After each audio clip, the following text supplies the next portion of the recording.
Alright, welcome to another coaching slash game review. This time we're talking about Mkry's Mkry. Guys, figure out usernames that can be pronounced. Anyway, we're talking about his game, and as it's quite early, I have my trusty coffee here. Very important to have coffee when you're playing Legion. We're playing as Stash Mastermind, and we ended up winning the game. He was mostly concerned about his early game, and I think I have certain tips for him. Um, but I think, honestly, he's being a bit harsh on himself because this early game was very, very hard to play, and it's something that I will also be talking about just so I can throw some shade on Mr. Eteria as well. Alright, let's come to role pick, because if you look at his role, it doesn't look awesome. And this is because his initial role with Mask Spirit, Bazooka, Buckler, Slime Lava, Dwarf Banker, Honeyflower, Mudman, Pulsebot, Great Ball Millennium is also not amazing. I think there are certain options, and I would have preferred a lot of options over what we ended up doing. I think the only really quote-unquote great synergy we have is AoE with like Pulsebot, Boar, Millennium, Bazooka or Flower, then you need an Arcane unit and potentially Mask or whatever. But AoE roles have very, very clear weak waves, and playing around them is quite harsh. And it's also just not ideal. And with Overwork, I mean, Overwork 11 isn't super good, but you're very scared of getting like a Ram on wave 11, a Ghost Knight on 8 with these types of builds. So I understand that you don't want to go for it, but I still think with this role it's potentially a better option than what we ended up with. A different option that I potentially would have gone for is a banker opening, not double banker and overbuild, even though this is also possible, but I'm not gonna play like Meckham. I'm not going to be a Darkness Broly type of player who's just plus 500 on every wave and sitting there, hee hee, I'm generating value, no, this is not my type of game. I'd pick Dwarf Banker, open with 5 worker banker, use the short selling, pick Mask with it, Slime Larva, potentially Buckler, definitely Millennium, um, probably Mudman as well, and then try to have 5 workers in the opening, get to 6 pretty quickly, have pressure on my guy. That's kind of my type of game. But I don't think our role pick is horrible either. I just think the role doesn't really offer something amazing from the get-go. Maybe I would have even rerolled on wave 1, but probably not.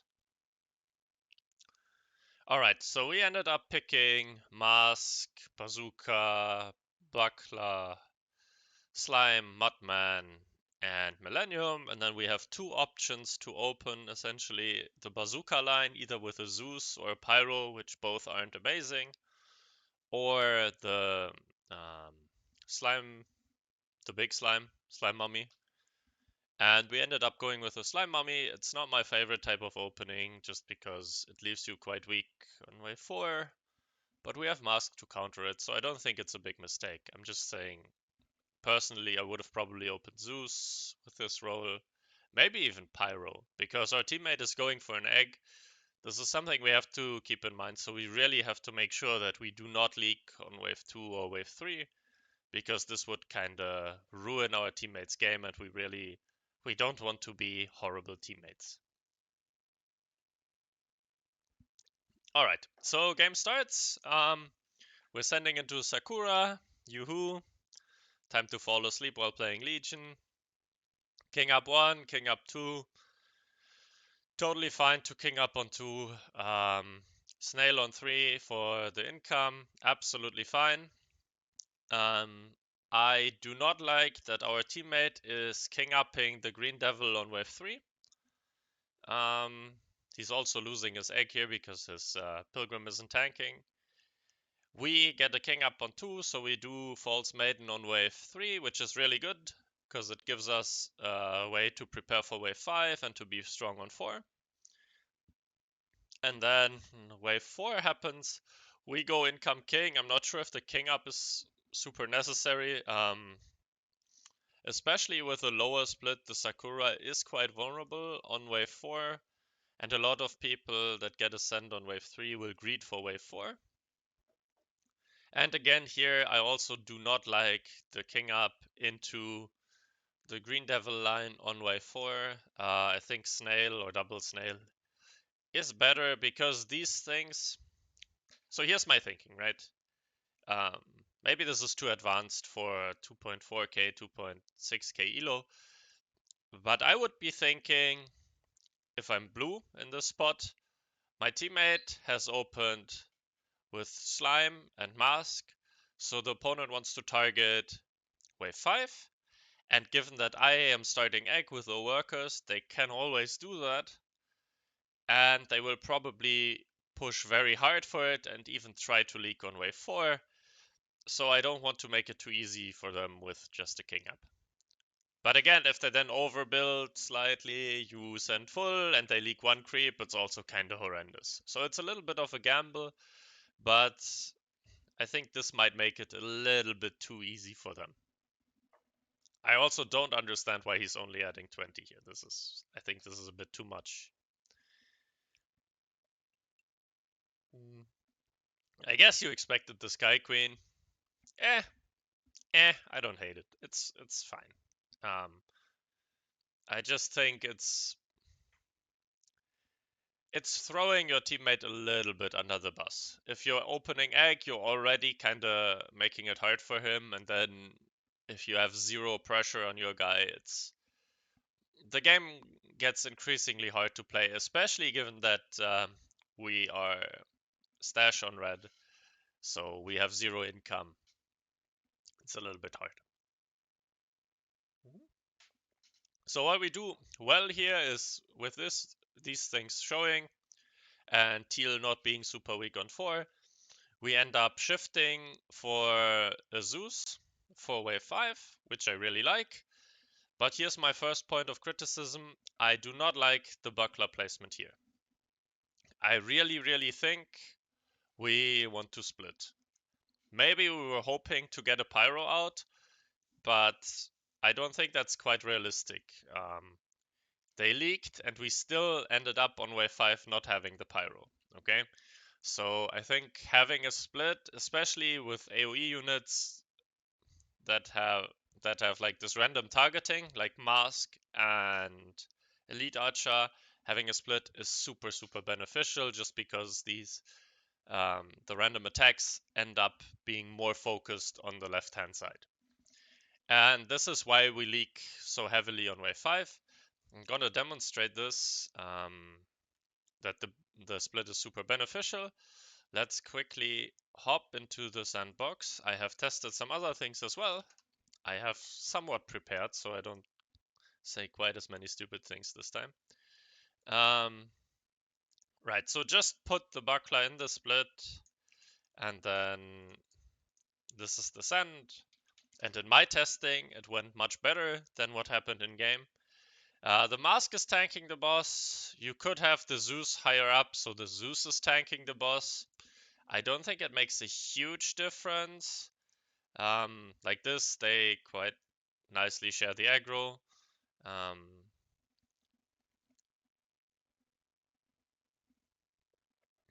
Can we get one more? Nope. Okay. Well, 58% is probably what we had in game. As you can see earlier, I did a wave 5 testing which was 31%. I'm curious if maybe it's just RNG, but in game we also sniped the robo, which is what happened here in this try. I sniped the robo because of the mask, and this is what happened in game as well, as we could see from the leaks. So I think now we just got quite unlucky with focusing. In game we got quite lucky, so I still think this is a little bit better of a build. I want to quickly try what happens if the Zeus is a little bit higher up. So it tanks the boss. It might be even better. I think it should be. No. Ah, okay. Perfect. Perfect. It's on that. We should still get full mana. No, we don't get full mana. Okay, very nice, very nice. So this is not representative. Perfect. Perfect. So obviously this is the issue when you're opening Slime Mummy and some DPS units. You need to have some DPS units with the Mummy, but you also need tanks, and this is why I don't like the start, because you have to hit your 3 slime threshold. If you don't, the opening is just horrendous, and you'll perform much, much worse. Okay, like this you don't hit the threshold, so I guess the mask has to tank, which is then better. Alright. I think from the HP sharing, it would be better to have your Zeus tank, but if you don't hit the threshold, then it's much... Yeah, it's horrendous. Alright. So this happened, and again, I still think you really want the buckler in the split. It also sets you up nicely for the other waves, as it's easier to protect your ranged units in front and have them tank something in a controlled fashion. So I would always recommend splitting. Doesn't make a huge difference here. I still think the split is better. Yeah. Our sending decision to go a single robo here on wave 5, something I've talked about in the past. I don't like it because if you're going full, just go full. Add the snail, go for the leak. Single robo won't really do much. And it's also something into Sakura on 5. It's not necessarily super good to go full, because either they are shifting so they can get a good unit for wave 7 out, in which case income is already fine, or they will add value and then they are super fucking strong. There's very rarely a case where it's worth to go quote-unquote full as a full reset. A DT would have probably done just as much. Anyway, very, very minor detail. Then again, Teal is super greedy. Our team, like, he's leaking 67% here, right? And I don't like that Mr. Eteria is going income king here, because clearly Teal's game plan was to punish our build on wave 5. So you should always go full here to trade leaks more efficiently. Again, this is making our game harder. Yeah, so this is why even the future for red is very, very hard. All right.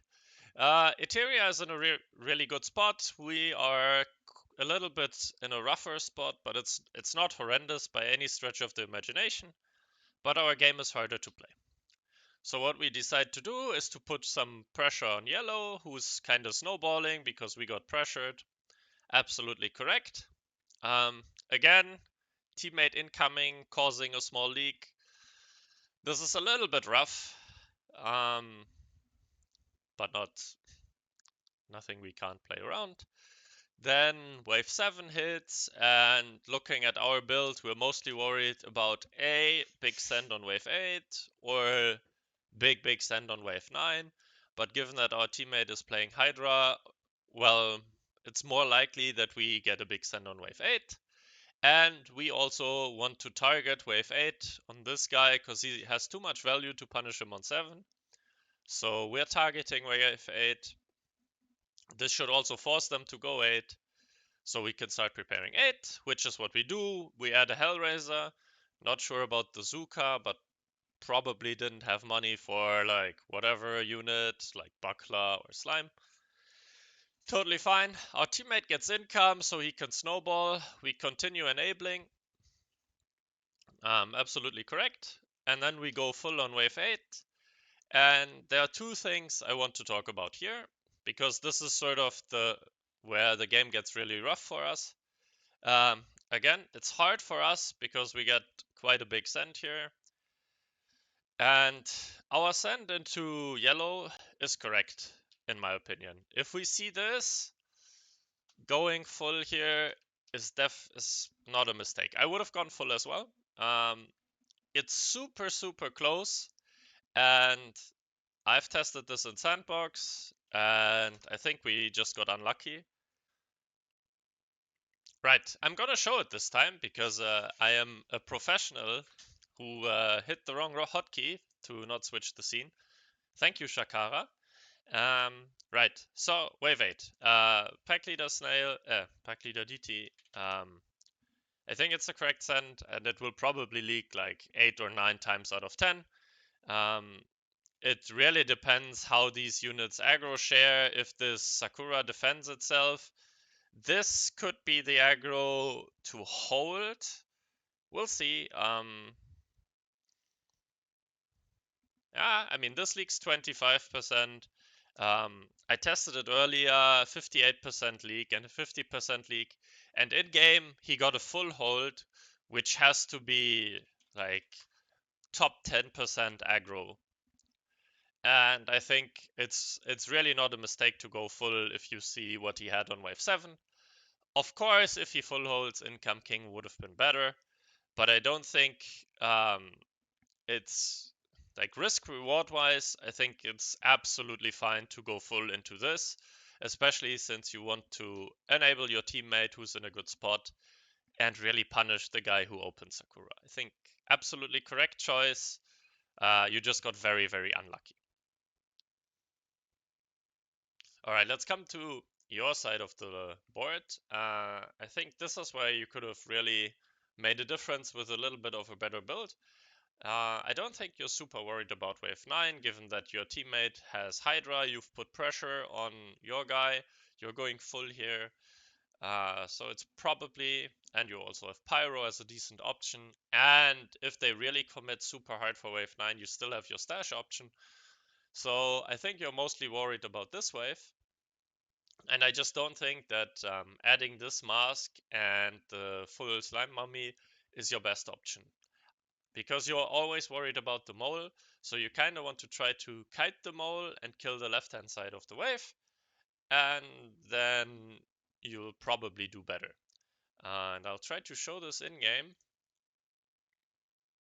Right, this is where we are in-game, and it turned out to be a little bit more tricky than I had originally anticipated, and yeah, it's also quite early in the morning, so I'm not quite my top level yet. Anyway, so this is kind of the build idea that I was describing. You have the mole walk down the right hand side, and what's really tricky, again, we have a lot of DPS units and we still need this guy to hit full mana, and we have to make sure that the mole never attacks this guy before it has full mana. So this is sort of the general build idea I would recommend if you expect pack leader or mole on this wave. Of course, if you have good single target DPS, it can be very, very nice to also just kill the mole or pack leader first. But our main DPS for the wave is like a Hellraiser and a Zeus, and until those guys have killed the mole, the wave is sort of spread, and it's really, really rough. So anyway, how does this go? This goes like this. I've tested this a few times, and now it will go horrendously, of course. But as you can see, we're focusing more of our hits to the left-hand side with the Hellraiser. We're really clearing the left-hand side. We get full mana. Now, unfortunately, this guy's tanking a little bit too much. Maybe it would have been better to have the Zeus a little bit higher up, but now the Zeus is focusing the wave instead of the mole, which we can never kill. And now we leak like one creep and the mole. And this is a lot better than what happened in-game. And as you can see, this is semi-consistent. One time I leaked one more creep, but the other times I leaked 36%. So this is what I would recommend, especially since the second slime mummy, essentially adding the second slime mummy adds more thresholds that we have to hit with more tanks, and we are already lacking tanks for one slime mummy, so I don't think a second one will really help us hit these thresholds. It might be better later on, but not at this point. All right. Then let's continue with the game. So what happened at this point is we did reroll, and we rerolled Windhawk, Serpent, Harpy, Treant, and we ended up replacing our mask with a Harpy. You can't see it in the Drachbot, but I checked in the in-game view. I'm not a huge fan of that because we're kind of, I don't know, I don't think Harpy is really adding anything to our role. Maybe a little bit of single target, but we already have Millennium for that. We're not super worried on Harpy's strong waves like 12 and 16. We're already lacking tanks, so I would have kept the mask. I probably would have taken the Treant over one of the other units. Let me quickly check what is our role. I mean, I guess we have Mudman, but I would probably have picked the Treant over the Mudman in this case because Boomtree is quite strong. I don't know, it's 50-50.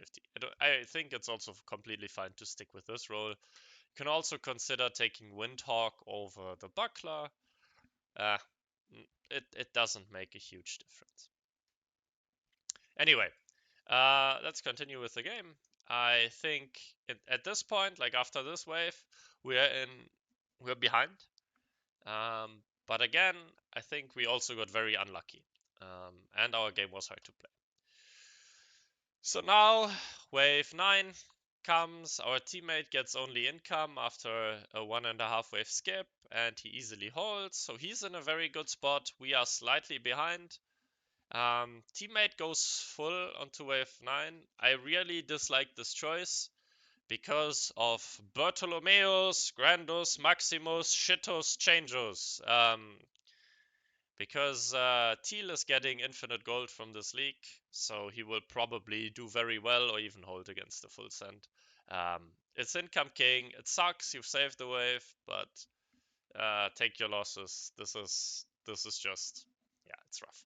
Even though he sucks, like if he doesn't have Mudman, he has like the Goblin Copters, and he will do extremely well, and it won't be worth. And you've already played to be in the carry position on blue with Aristocrat and with like income kinging a lot early. Uh, just play to be the carry. Do not go for a leak on wave 9 if you're not getting king damage. Alright, but we're focusing on Mr. Mkry. We get income king here. We've pushed significantly. We have to push. Good decision. On 10 we add the Sky Queen. I guess that's what we picked it for. This is fine. Decent choice. We resend income king. We could have considered doing a full resend here because yellow is very, very bad and teal hardened on wave 9.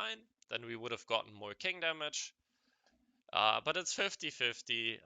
Income king is fine because if they overpush, they leak anyway. And this gives us more scaling into the mid game where we have to make the difference. But these leaks on the East team really get us back into the game. As you can see from net worth, right here we are quite behind in net worth, and income we're slightly ahead, but not massively. And castle is gonna hit. So at this point we're behind, and if we look at net worth now after the wave, we are even with them again, which is very, very good for us. Slightly behind in income, of course, towards the castle player. And now we have to make a strategy for the game.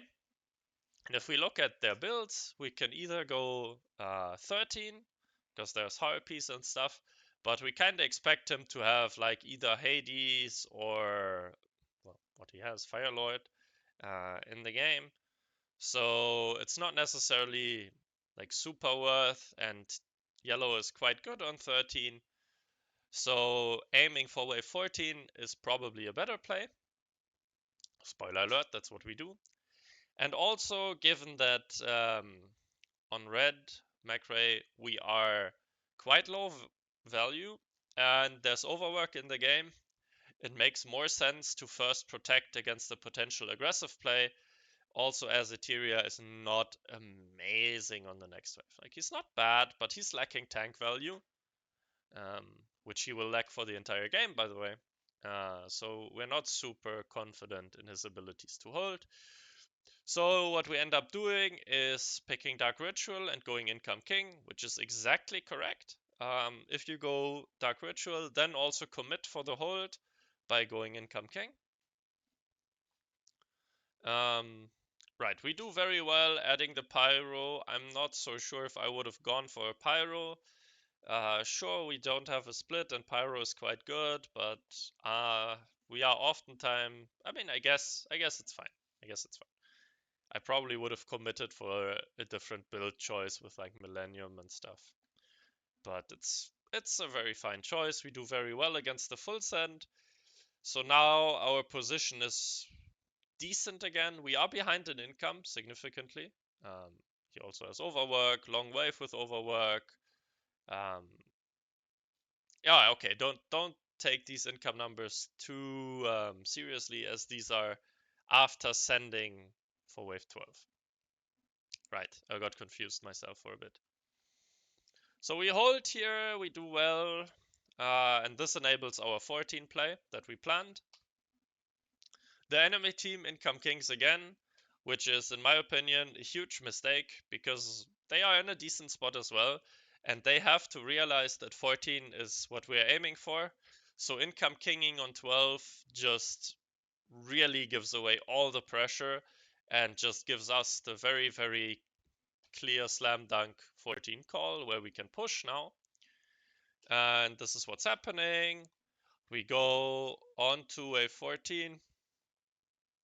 And I think the sends are totally fine. We're going... I don't know if I would have gone with a 4-eye, but I guess Ogre is just trash now. Yeah, it's fine. Auras into the Haven, the only good unit. We see that he picked Blessing. We're killing the Blessing. This guy had a Phoenix, so 4-eye is always good. Mole... Not so sure if Mole is really good, but probably had Awkward Mythium. Maybe Pack Leader would have been better. Probably Pack Leader is a better choice. But it's not like super obvious or super clear. And we've prepared our Doomsday for this wave. So we are doing very well with our Slime Sirens as well. Well done. On Eteria's lane, this is what I want to touch on, is that, again, we're lacking tanks, and we're not building tanks. We have a DPS unit in Catapult, the best DPS unit in the game, 2 LODs, great DPS units, need mana, Gun, great DPS unit, a Pilgrim needs stuff to heal, so it's essentially also a DPS unit, and we have 400, 600, 700 value in tanks on 1800 value here, and we continue building more DPS, which is why we leak to an income send here. I am 100% sure if this backline, if we don't build this trebuchet, but upgrade the first one and build more tanks and don't build one of the LODs, we are always full holding here. Do not get baited by DPS units. I know a lot of people do. I do myself sometimes, but yeah. Try not to get baited. And we get a lot of king damage here, really good for us. We're in a superb position now, and now we just have to sort of bring it home. And we do this by going long. You can make an argument that like super high push 16 is a play because we have Pyro, but our teammate is not good on 16, and they are decent on 16, already have a lot of value. So this is a huge gamble where we are ahead. We don't want to do this. We don't want to go 17 into Mudman Harpy and Havens. And we're also decent 17 ourselves with a Doomsday Machine, Mudman, Trebuchet, Big Gun. So I think it's very fine to go 18. But if we go 18, we have to do very low push, and we also have to be prepared to adjust our sending strategy if we see they pushed very, very hard for 18. For 17, sorry. So we can definitely get undercut, and we have to respect this, but if they push hard, it's fine. We have the better 20 build by a long shot. So if they force 17, we're strong on 17 as well, just match their send and win on 20. So it's either they allow us to go 18 and win there, or we go 17 and 220. And I think this is what was communicated here. We do not push off these income sends. Absolutely great choice. We're trying to bait the send for 16 as we have pyros. Very good choice. I very much agree with this. Mr. Eteria decides to build 2 Hades for wave number 15. Still has no tanks. Hades are good on 16, but only if they get to spawn more than once. And wave 16 hits, we successfully baited the send. We have pyros and tanks and a doomsday. We just easily hold. Very good choice. Bait worked. Well done. Eteria would have done better if he had more tanks, as I've said 15 times, I think, at this point. And sure, Teal pushed hard to make this play happen, but we still don't get baited and sent on 17. We just play it safe. They resend because they don't know what to do. Absolutely fine. We king a bit to be extra safe. Very fine. And then we just win on wave 18. And I think this was really, really well done. Yeah, I think short summary is that, right, our early game, I would have made a few different choices, especially building-wise, like here. But Slime Mummy opening is quite hard, especially if you get pushed hard into by someone, yeah, and they try to really ruin your game, because if you don't hit your thresholds, it's really, really rough. I like what we do here. I think we get incredibly unlucky here with our send on wave 8. I think here we had a choice to build a lot better and set ourselves up for success, more for the mid game. And then we are behind here. They fuck up here, and then we make a very good strategic decision as to how to play with Legion spells and on which wave to send. And this is ultimately what wins us the game with the 14 into 18 play. And that's all from me for now.